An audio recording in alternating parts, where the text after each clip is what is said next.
përshëndetjeve, ju falenderoj që keni ardhur. Më vjen mirë që ndodhem sot këtu me ju. Kush është gruaja e Albin Kurtit në të vërtetë?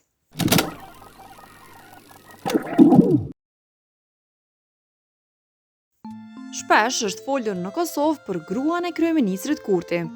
Disa kritik të këtij të fundit ja përmendin një farë promovimit të librit në Beograd. Disa të tjerë rrajshëm pretendojnë se ajo punonte e jetonte në Beograd. Pallavra. Në këtë video do të shihni se profili i saj është shumë më mbreslënës se që mendonit.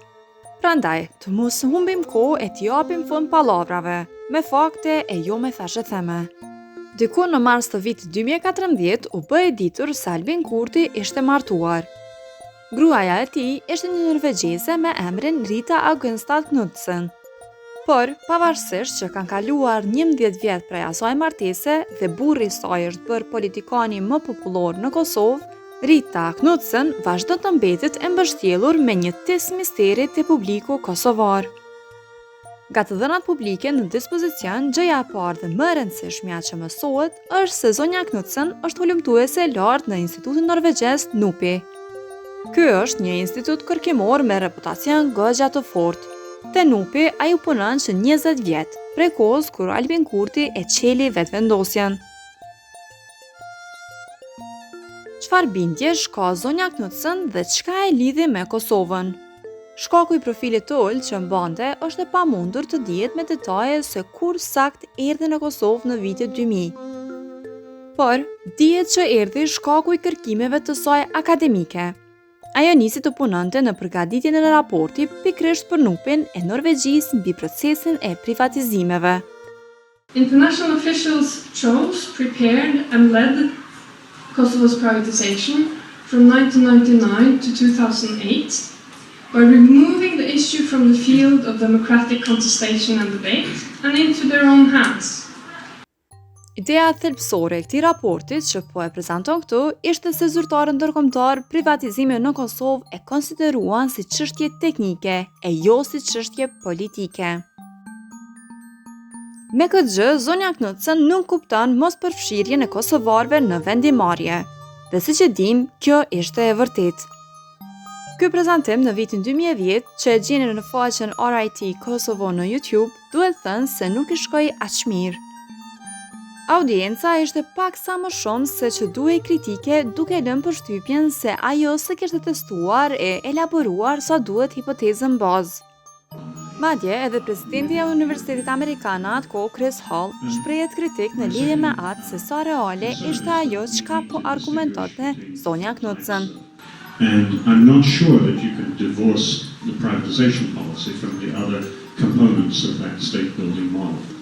And my second concern is that we need to distinguish between different types of privatization.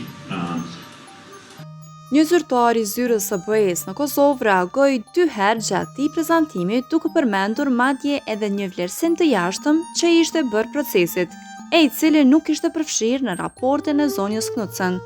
Were the alternatives? I have not heard a convincing answer to this. Waiting? I don't think so. Ajo çka zonja Knudsen e shtron në atë raport është e përafërt, megjithse shumë e nuancuar, me bindjet e shprehura në atë kohë nga burri i saj për privatizimin dhe gjithë shëndërtimin si proces në Kosovë nga faktori ndërkombëtar. Më vonë, gjatë karrierës së saj akademike, ajo do të merrej edhe me të tjera tema të rëndësishme. Para disa vitesh, ajo e botoi një libër në një shtëpi botuese prestigjioze dhe ky lajm u bë i ditur nga vetë Kurti. Për atë libër, profesori i shquar Samuel Moyne nga Yale University shkruan: Studimi i Rita Augenstat Knudsen për trajektorën e vetëvendosjes si koncept është i paprecedent jo thjesht në kronologjinë e saj që çon gati deri në ditët tona, por edhe në thellësinë dhe finesën konceptuale, duke na kujtuar që kuptimi i koncepteve derivon dhe evoluon në momente kyçe të historisë.